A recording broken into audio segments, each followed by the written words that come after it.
And we are back. I hope everyone enjoyed the halftime show. I hope you treated yourself to second lunch. I will stall and say dribble until the masses re-arrive, and hopefully the internet doesn't censor us once again. I know what Optimum's up to. Talking to the deep state, found my IP address. No, I'm spitting too much truth embedded in all the nonsense, but they know I'm getting the codes out to the masses. They know that I'm educating people. Anyways, episode brought to you by YoKratom.com, home of the $6 kilo, and buy Porch Store tickets, because if we're already going to be doing a second episode, we might as well plug things and make that paper. These tariffs are driving up all the prices, and if you want to be able to afford stuff off of the Amazons, you're going to need to be making more money. That's right, Porch Store prices going up because of tariffs, brought to you by good old Donald Trump. But listen, all you guys are going to have good factory jobs. You're going to be working hard 10 years in the future when these factories arrive. Or who knows, Pam Bondi, we're going to play that clip later. What, $500 billion in investments from AI chips and other people? So you guys are going to be stocking all this dough from your factory jobs. You're going to be getting off shifts with your coolers of beers, showing up, hopefully pre-gaming at a bar so you still support your local institutions. And people are already here, so let's get into it. We were trying to break down these books that the Supreme Court was reviewing, being taught to our younglings. And here's an ancient fairy tale that we all know of prince on prince action, of a prince meeting another prince, them both going out, dueling the dragon together, and falling in love. And I love the idea of little girls going home and going, Mommy, am I going to be able to meet a prince someday? Or do only boys get to meet princes? Are princes only for boys? Or might I be able to find my knight in shining armor? I don't know if they get into who of the princes is the bottom here. I'm gonna guess it's the guy being held in the knight's arms. If anything, I think that they should be offended that amongst this gay couple, they're still promoting traditional gay couple gender roles, because in 2025, why are we gonna reinforce tropes of one guy being a top and one guy being a bottom? I mean, I feel like if we're already gonna be educating young toddlers into the world of love that they can find themselves in and the open relationships that they can have and the genders that they can be, why would we indoctrinate them with these traditional masculine gay gender roles? Isn't anyone going to take offense to that? And is the horse a part of this relationship? I didn't read the whole storybook, but you never know with these people. And then the other one was Born Ready, whatever. I think we all get the point. And this is why we all need to hate lawyers, and we need to police the way that some people make good use of language to explore terrible ideas. From CBS News, lawyers for the school district said in court filings that the books impart critical reading skills through engaging age-appropriate stories. There you go. There's no other way that kids can learn the alphabet, learn to read, and age-appropriate stories, because we all know how many kids are dressing up like princes and making out with their male friends. So these are age-appropriate stories and valuable lessons that everyone needs to learn, and these are the only books that could possibly educate them. And the district follows a careful public participatory selection process, of which, people in the neighborhood were rebuking, and that's why this ended up at the Supreme Court. But we can continue to ensure they meet that criteria. The books are made available for individual reading, classroom read alouds, and other educational activities, according to the school district. All right, moving on to our next topic. Here's Donald Trump unveiling the most recent artwork that he has put into the Oval Office. Let's roll a clip.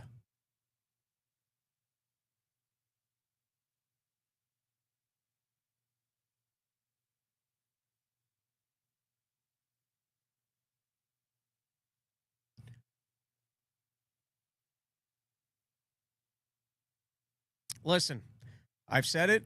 I think that the talking about 2028 is absolute nonsense. Why don't you get through this presidency? Why don't you enact policies so good that the public's demanding we need Trump for a third term? I think we're 100 days in, and just get more good stuff done. And then maybe we'll have a conversation about how JD Vance should be running with you as the VP for you to take over, because no one could ever do the job better than me. Maybe there'll be a conversation for it, but it's too far away. Can you just focus on the right here and right now? But that doesn't change the fact that it's hilarious. It doesn't change the fact that actually putting that up in the Oval Office and then going online and selling the hats for $50 a piece while you're still president, is hilarious. You know, you can't argue with the fact that it's funny. Did I not play that? I didn't play that. Oh, I did play it. I just didn't show you guys because I changed the setting to make me full screen. And so I didn't show you guys that the hats were actually for sale. And if I don't show you the things, then you think I'm just talking out of my ass. Next topic. Federal funding freeze on nation's oldest universities likely to stay in place well into summer after first court hearing. You've got Donald Trump going after Harvard. And Harvard, unlike Columbia, they did not acquiesce to the demands. They said, listen, we've got the nation's wealth here. Us and Bill Gates have bought up the water supplies. We've got land holdings. We'll take you on, Donald Trump. And here's my feeling on this. Firstly, I don't know that Donald Trump is implementing the going after colleges in a way that I would agree with. But I've said the story before. Yeshiva University, a small university that you can go to if you're a religious Jew to live a religious lifestyle, was forced to have a gay club, which at that point, it's just against the religion. You might as well force them to have a bacon club. Can't anyone have their own little group? But no, you're taking government money, and so government gets to decide what you're doing over there. And I think the federal funding in colleges should just be thrown out. And you guys all want those good factory jobs so that in the future you'll be able to afford porch tour tickets. And I think there's no reason for government money to be in colleges in any capacity whatsoever, because it distorts the signal of the value of going to these colleges. So, if there's incredible, important research that needs to be done, I feel like someone should be able to pay for that incredible and important research. And there's no reason why all of this needs to be funneled into the university model so that government taxpayer money makes the universities more prestigious and then makes getting a degree from these places more prestigious. There's no reason why university research needs to be a thing. I think all of this could be market-driven, and it becomes a market distortion where all this government money gets funded into these colleges. The colleges are more prestigious. They're able to do this research. They're able to, and it's the circular loop. It's what Rothbard talked about of the relationship between the elites and the government, where if you're an elite and you want to push the narrative of the government will put a bunch of money into your thing. They'll celebrate your work. Now, all of a sudden, you're the more prestigious elite. If you want a more cartoonish showing of this concept, there was a great episode of Rick and Morty where the dad, I can't remember his name, wants to say that Pluto's a planet, so they fly him over to Pluto, and they get him up there, and they start treating him like he's a prestigious scientist, and it's not because he's a prestigious scientist. They like what he's saying. And then there's a circle jerk of the relationship of the prestigious person says the thing that the government wants to hear. The government backs it. They give him awards. They spend more money with him. And then all of a sudden it boosts the signal of how prestigious this person is because of this glamorous lifestyle they're living as they're celebrated by the government and they get more money from the government. And listen, I didn't enjoy going to college. College did not serve me well. It didn't suit my skill set. I didn't like the thing. And I think there's no reason for federal money to be involved in higher education in any capacity. And if anything, that's why there aren't more opportunities to go to trade school, work with your hands, and just get right to work.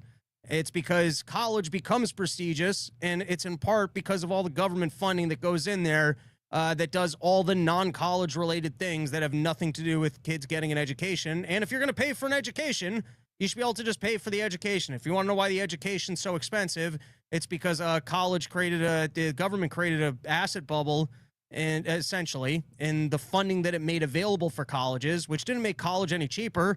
College just went, wow, there's more money available for us to charge these kids. And then you just ended up getting more and more saddled with debt because government said, hey, we're going to help you out. We're going to make more money available here. And that's what you got to realize. Government money's just the devil. You just turn around and you're like, shit, I just was handed money and that thing I needed is now just more expensive. And so now I'm just more indebted to the system. Thanks, government. Thanks, government, for making that money available and also making it available to everybody else that just drived up the cost of the good. So with all that said, Harvard's duking it out with Donald Trump. I think it's over Israel stuff. It doesn't really matter because, like I said, maybe it's not the best implementation, but I've seen worse implementations by the government forcing its agenda upon a university. And I think we need to get away from federal funding even going into these institutions because you're already going to Harvard. You're already going to the prestigious place. You're spending $50,000 a year, so you get your prestigious degree and you can go work some really good jobs. Why are taxpayers sending any amount of money to Harvard and any of the important things that Harvard's doing by way of research or otherwise? The market should be able to do that, or they can do it outside of a university. We don't need to do further branding for the elites at Harvard to boost the signal of what that degree is worth because of research or anything else that the government's funding. That's my general takeaway on that topic. For a very different opinion on it, you can listen to my episode with David Collum. All right, Tom Horman, here we go, because this is interesting. I agree with everything he says here. So let's roll this clip. We'll get into some immigration, get into a little tariff talk, and then I'll go back to lying on the floor and complaining about my back. Roll the clip, producer man.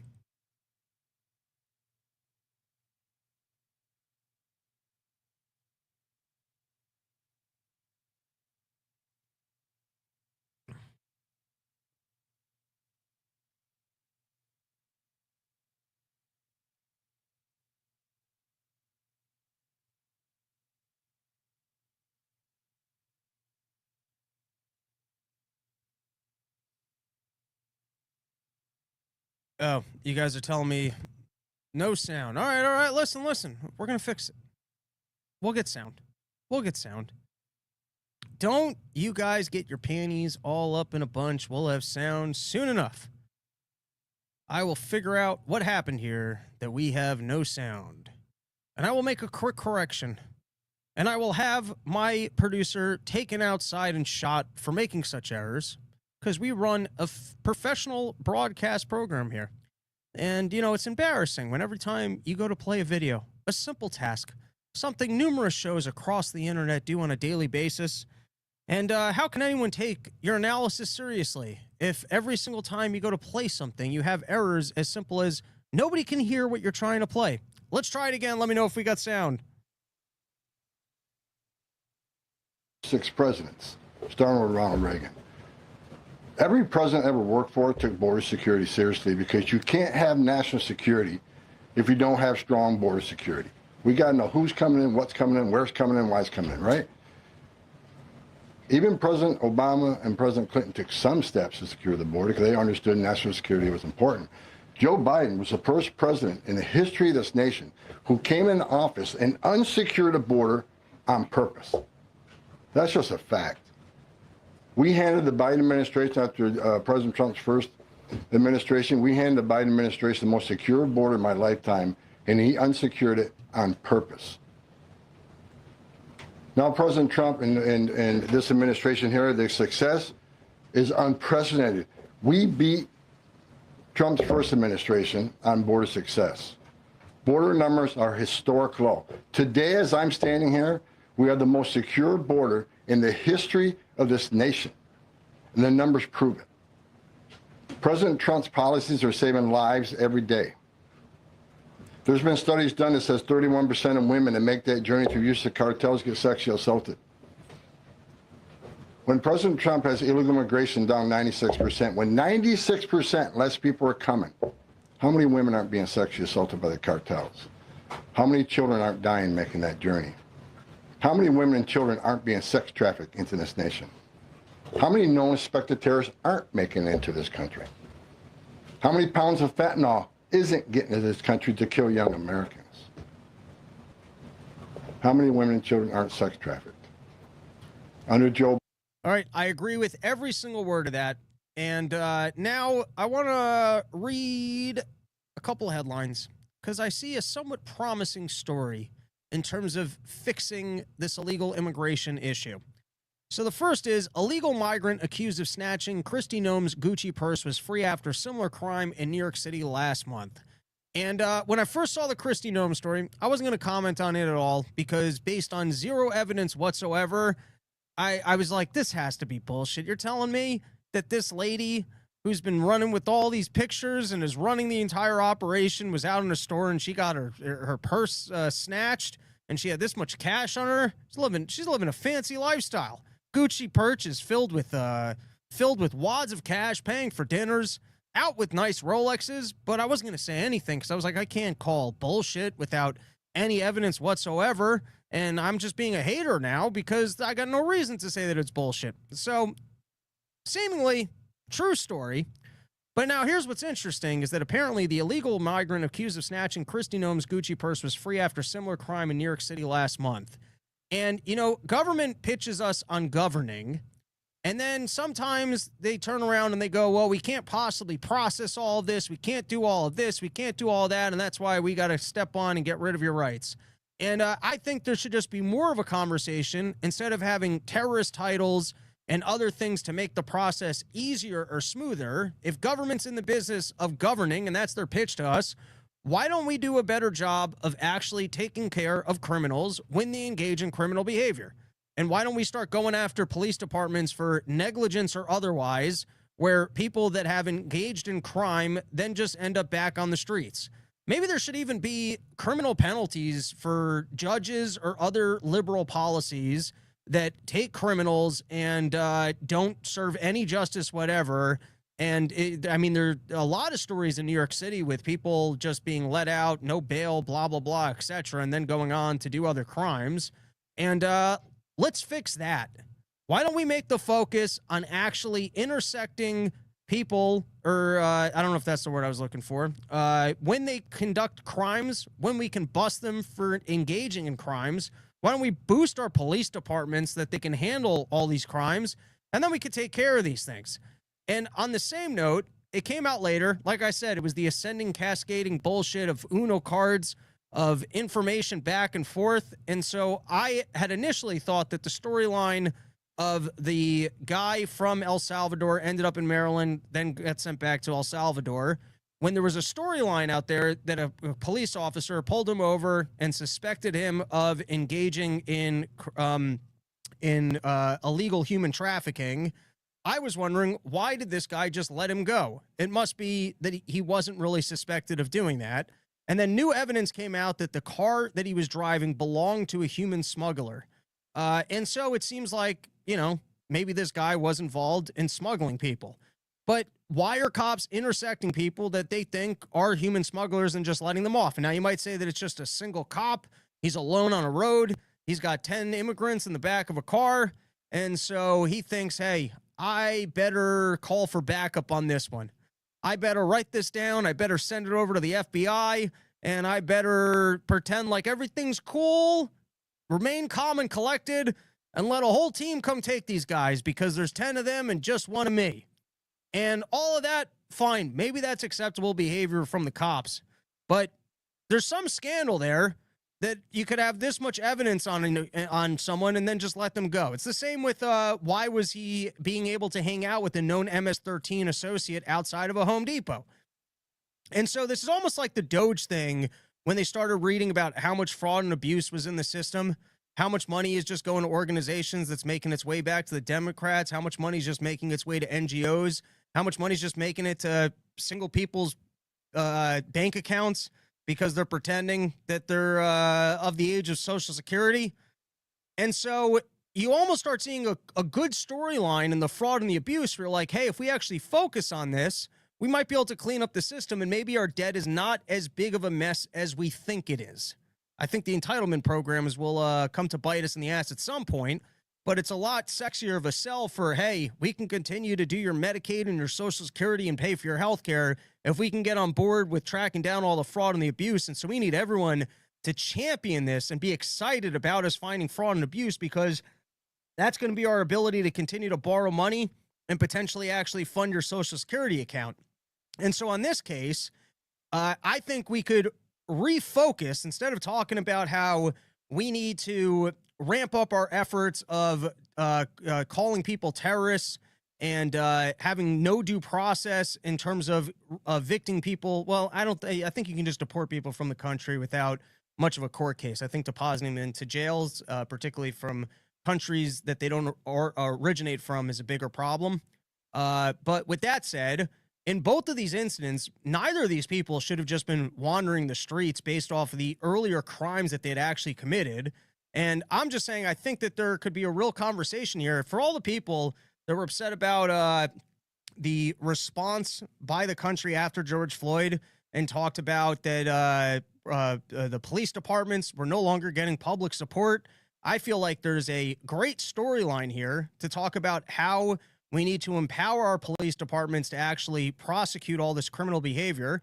And aside from the storyline of what Biden did with the NGOs, opened up our borders and tried to get as many people into this country illegally as he could, there's also a storyline of the scandal of organizations, whoever was supposed to follow up in this case and just didn't, or whatever resources were expended at the FBI going after January 6 people instead of dealing with cases like this. I mean, that's the stuff we could be talking about all day. I think is a winning argument for the Republicans, and I think is a better pathway for actually cleaning up this mess, is that when we have criminal behavior from suspected criminals, actually prosecuting them, deporting them from the country or sending them to jail. And so on that, we had this dramatic moment. DEA raids underground nightclub frequented by MS-13 in Colorado, arrested more than 100. And you've got Pam Bondi commenting on this on the news, saying that there was all the opportunity in the world for the Biden's administration to have arrested all these individuals. And they just looked the other way. Everyone was in on that money-making racket, by the way. They were saying that there were Hell's Angels there. You had active duty military running security. And that's what happens when you just kind of turn the other. Like, I used to live in Washington Heights. And when I was growing up in Washington Heights, I went to high school there. My parents sent me to an expensive private school. They made the mistake of sending me to a private school with zero supervision in the middle of what at the time was a pretty poor area, which meant that you could just walk into any bodega, ask for beer and buy it, ask for cigarettes and buy it. There was no such thing as an ID. There was, can you ask for something? And if you can, and you've got cash money for it, if you've got $2.50, you can have a 40 of Budweiser, no more questions asked. Until later in life, you find out that the tall boy cans are actually the better buy than the 40s. Because as much as I used to like Budweiser, you get to the bottom of that 40, there's something about the swishing that happens that just gets all the bubbles out of that beer. By the time you're at the bottom, although you do kind of feel when you're a kid and you're a real idiot, there's something fun about a giant 40 and just drinking that like it's a normal size beer. I was a loser, but I didn't feel that way at the time. All right. And so here we go. Pam Bondi claiming that the Biden administration knew full well that this was going on and just left the opportunity for the Trump administration to actually round up these criminals. And to the extent that they actually bust criminals involved in crimes, prosecute them, and deport them, all hands to them. Let's play the clip. They received 170 911 calls to that club alone. That club we were just watching, 170 calls. Wouldn't you think that would have been a red flag? Wouldn't. Nothing happened. Guns, shootings, ag batteries, nothing happened. So under Donald Trump, DEA, FBI, U.S. Marshals, ATF, ICE, everyone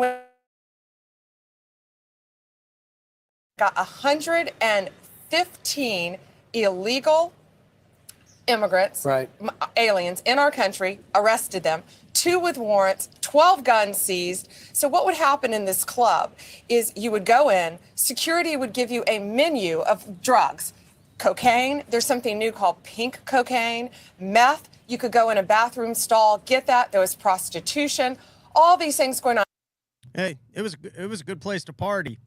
And in terms of ramping up the efforts to deport people, the White House is protecting American communities from criminal aliens, which is they're now going after the sanctuary cities that are getting in the way of rounding these people up. All right, that's the end of the immigration talk, and now let's talk about some tariffs, because I know you guys want your factories. You're hoping that these tariffs are going to force the American manufacturers to come back here and open up those factories so you can be on a line and you could be hitting things. And listen, I want to make this clear. I'm pro jobs. I'm all for good paying jobs. Sometimes I hear what you guys are saying because of what I'm saying. And, you know, it sounds like when you're talking to liberals about how you want a free market for healthcare and they go, oh, so you just want sick people to die.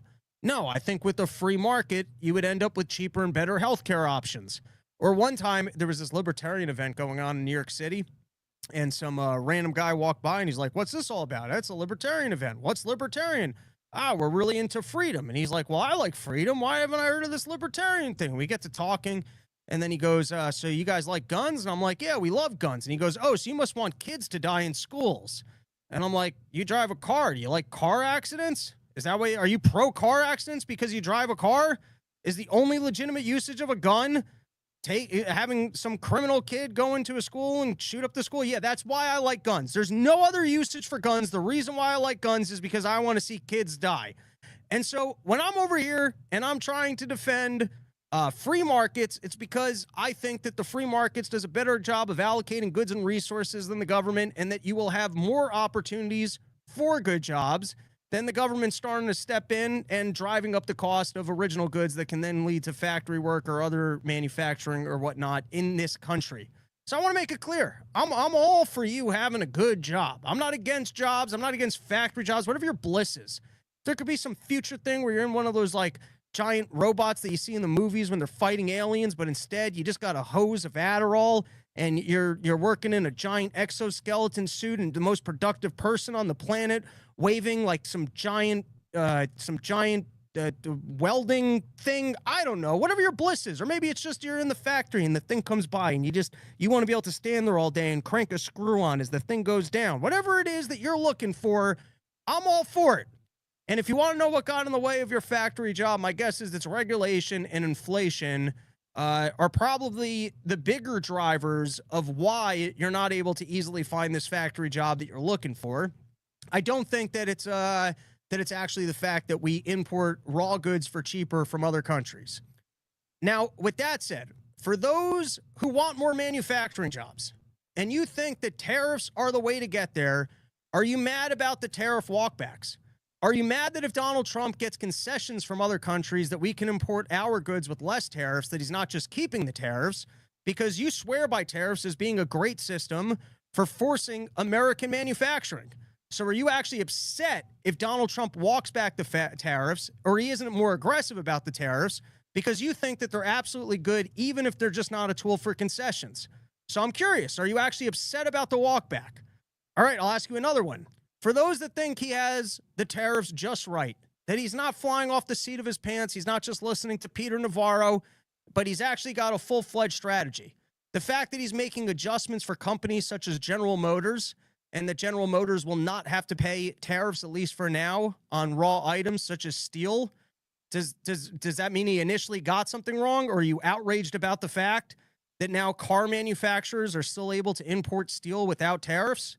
Does that mean that even though these people, the raw goods, creates an environment where they don't have to charge $6,000 more for cars and potentially lay off the factory workers? And then how many times do you think that Donald Trump should step in and if someone is a favored industry, that they're able to actually lobby Donald Trump?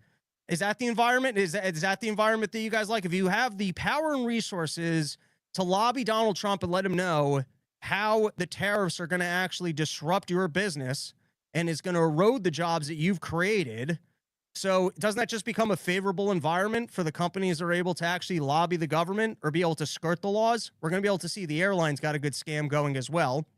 And then lastly, because people like throwing this one, for those that think trade is immoral and makes use of slave labor, something I'm not in favor of, I want to make that clear. I actually was having a conversation with someone recently, and I think there should be bans for slave labor. And I do think that that opens up an interesting question, something that I have to delve into, something I have to research more of. If you're already going to say that government should step in and ban being able to purchase things from slave labor, should there be some sort of a global minimum wage? And is there any way to do that without a one world socialist government? Those are the thoughts that are just kind of turning in my head of the morality of it. But for those who turn around and go, hey, it's immoral that we are importing from China, I have a couple questions for you. So then are you mad at Trump that he isn't talking about the morality of purchasing goods for cheaper, and that he is willing to walk back tariffs if other countries walk down their tariffs, because he's not talking about the cheap labor in other countries, the exploitation of workers in other countries? I mean, I haven't heard him talk about that once. So, I mean, if you're concerned about that, shouldn't tariffs remain in place? If you think the tariffs lead to factories and that they're not just a good negotiating tool for trying to get people to bring down their tariffs, wouldn't you be upset about the fact that he isn't being more aggressive in the strategy? That he isn't, implementing only made in the U.S., all manufacturing in the U.S., And if you're concerned about the labor, cheaper labor in other countries, are you upset about the fact that that's not something Donald Trump's actually talking about, or seems to have a strategy to combat? And secondly, you know, labor in Vietnam, which currently has a 10% tariff, and I don't think we're looking to cut off trade with Vietnam. The workers of Vietnam make significantly less than the workers in China. So are you upset with the fact that Donald Trump isn't doing more to tariff Vietnam to try and force them to raise the wages of workers in Vietnam? Because people in Vietnam, I think it's $2 an hour or $2 a day versus $6 a day. So the workers of Vietnam are being much more harshly treated than the workers of China. Is that something that you're taking issue with and you're upset with Donald Trump about? Questions to think about for all of those that are highly pro-tariff. Now, to give equal and fair coverage, here is Pam Bondi explaining the investment that have come into this country, the manufacturing jobs that Donald Trump has been able to secure.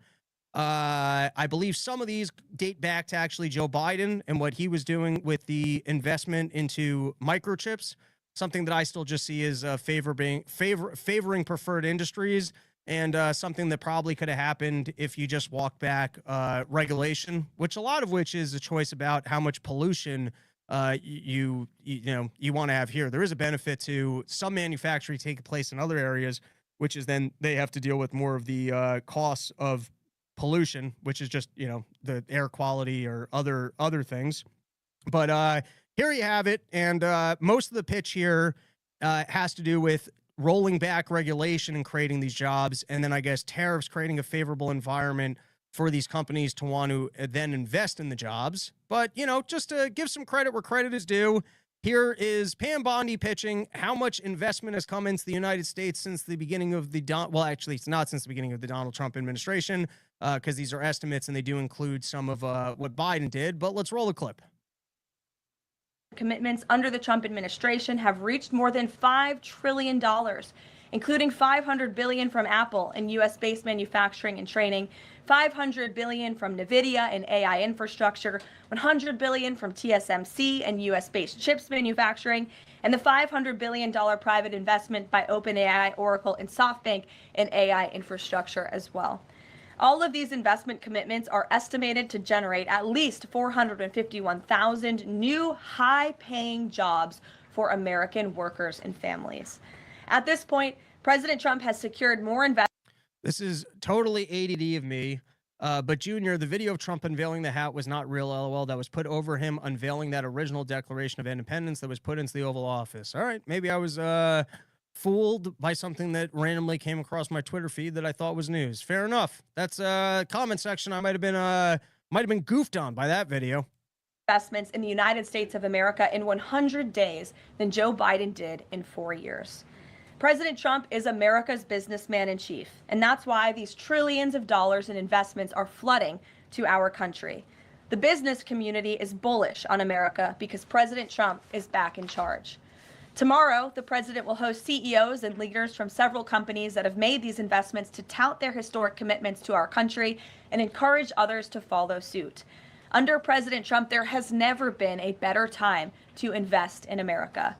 And the president finally said enough is enough and refused to allow America and our workers to be ripped off any longer on trade. President Trump implemented powerful tariffs to end the era of economic surrender and to rebalance America's trading agreements. More than 100 countries have already come to the table looking to offer more favorable terms for America. All right.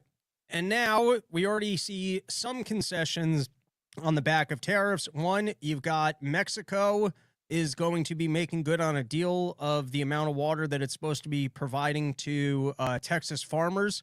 Apparently it was, not sending over all the water that they were supposed to be sending over. And then you have China quietly exempts certain goods from levies. This was from the Wall Street Journal, claiming that while China will not admit defeat, they are rolling back tariffs on critical things to China. Carve Out highlights, points out vulnerable, which I believe is items such as microchips. And for some who think that we need to exert more influence over China, maybe you would think that, we shouldn't allow them to just roll back within the industries of goods that they require, and that is our exact point of leverage to try and force more concessions, or that we shouldn't be trading with them at all, because even though the job that some of those people are working might be their best opportunity, you think that it is exploitive. Now you have auto industry tells Trump that tariffs on car parts will mean layoffs and bankruptcies. And so what he did was, in order to not stack the tariffs on raw goods such as steel, they will be exempt. Donald Trump is saying that that's temporary until they can ramp up and figure out how to smooth things out. With that said, I still do see it as favorable industry treatment, that certain large industries that can get the president's ear and say, hey, you're ruining my business, they can get an adjustment. But people like Bobby the Bank and smaller businesses that can't lobby the government will not get those adjustments or have more time in order to make these changes. And then another storyline that's been brewing is that the true impact of the tariffs has not been seen yet. And I'm sure you guys like trucker jobs. You must like trucker jobs. Are truck jobs a good job? A job that you guys like? A good, honest job that a working American can have? Are you guys against trucking jobs? Because apparently truckers, they move a lot of goods amongst the country. And until you have all the manufacturing here, if you're just importing less items, there's less shipping containers and whatnot for them to move about the country. There is a brewing storyline that we haven't yet seen the impact on our store shelves from the hiccup in trade that took place because of the tariffs. It's possible. It's one of those storylines I kind of think I'll believe it when I see it, because I fell sucker to the storyline at the beginning of the Ukraine war that all of Europe was going to starve. I didn't really fall sucker. I said that there was a lot of reporting about it, and I took a similar stance of we'll see how much of a risk that ends up putting on the table. But there were reports at the beginning of the Ukraine war that it was going to be a disaster for Europe, as the amount of food that gets imported from Ukraine would lead to, severe lack of food. And they're claiming, they're claiming that come July, that's when you're going to actually see on store shelves the impact from the tariffs. I don't know if that's true or not, but does highlight that truckers are not better off because of the tariffs. That's an American job. And then in terms of corporate, the big corporations having the tools and mechanisms to get around this, while your smaller entrepreneurs maybe just haven't figured out the grifts yet for how they can get around this. I'm not familiar with simple flying, and so maybe I'm a sucker on this one, same as I was on the Pam Bondi one. But I was reading this. Delta Airlines has dusted off its old playbook to avoid paying tariffs on aircraft imports, with the airline having planned to take delivery of an Airbus A350-900 aircraft, which would be subject to a 10% universal tariff, by ferrying it first to a third country where it would enter service. So I think essentially they send this stuff over to Japan, and then it exists as if it's being imported from Japan as opposed to being imported from, I'm going to guess, China. And as a result, they're able to get around the tariffs. It's a little bit like taxes, where the wealthy have better access to the tax planners and, deferred payments from stocks and bonds and the this and the that. They got the good Jew lawyers working on it. And so the thing that we all get, fucked over on, the people with enough wealth, power, and resources to lobby the government, seem to be able to get by untouched. And that is our episode for today. Thank you for hanging out with the Run Your Mouth podcast. We will be back next week. Good chance I will be hanging out with Steven, our Wonder Boy non-scientist, for the breakdown on all these chemicals and what's causing all the autism. So be on the lookout for that. We might do a more casual walk-around episode. Pick up your Porch Tour tickets. Also, going to have some paywalled content coming out shortly. I'll have some announcements about that. And then hopefully, I think I'm about done planning any Porch Tour dates. It brings out the worst part of my personality, where I kind of get locked in, don't want to do it, procrastinate a whole bunch. The Porch Tours are basically all confirmed. There's a couple more links going up. There's a couple random cities that fit the routes that I would like to do. I know I'm still waiting to hear from someone in Charleston, Philadelphia. I'd like to do some local ones like a New York, a Connecticut, or a Long Island. I got some days where I'm just flying out on Saturdays to do something, so I could easily do something local on a Friday or a Sunday. But basically done with that project, and then hopefully get back to the multiple times a week of Run Your Mouth, because I prefer it when it's a little more flowy and fluid. I might change up what I'm doing with the intros as well. But talking out loud, you guys are hearing all the all the thoughts, all the things that are going on. That is our episode coming out in San Diego. You can watch me shuffle stepping like Biden, making old man noises. Hopefully I'll be all healed up by next week. And then by next weekend, we'll be out in Florida doing St. Augustine, West Palm Beach, and other locations. Porch Tour all summer long. Go to porchtour.com. You can see all the dates that have been made available with more stuff coming at you guys shortly. All right, I'm going to move over to the side so I can read a few comments, and then we'll call it. John Popick, they keep giving trucker jobs to immigrants from Africa and Eastern Europe. Yeah, that's not great. I think Donald Trump just tried to make a rule that you got to be able to speak English to have a trucking job or something along those lines. All right. I already read that. Apparently, I was goofed on with that unveiling, which could be. I might have been. I thought it was a little odd that there was a screen behind a painting. I actually thought that was part of what made it funny, was that he could continuously swap out the items that he's pitching from the Oval Office. But I could have gotten that one 100% wrong. These things happen. Matzo balls, double juniors. I don't know what that is. John Popick, every over-the-road trucker that comes to my work barely speaks English. There you go. Get rid of the trucking jobs because those aren't hardworking Americans. That's what John Popick says. He says fire them all, have the manufacturing plants close to your home so you can go there and purchase it directly from a good old American. Vince Matthews, they trying to stop the signal. What, did they shut me down again? John Popick, great 2-part episode. Thank you, Sue. Junior, new background is nice. Well, we're using it today. Maybe I'll get this thrown on some t-shirts for Porch Tour. Got some merch, working on some new stuff. All right, that's the episode. I'm just rambling for no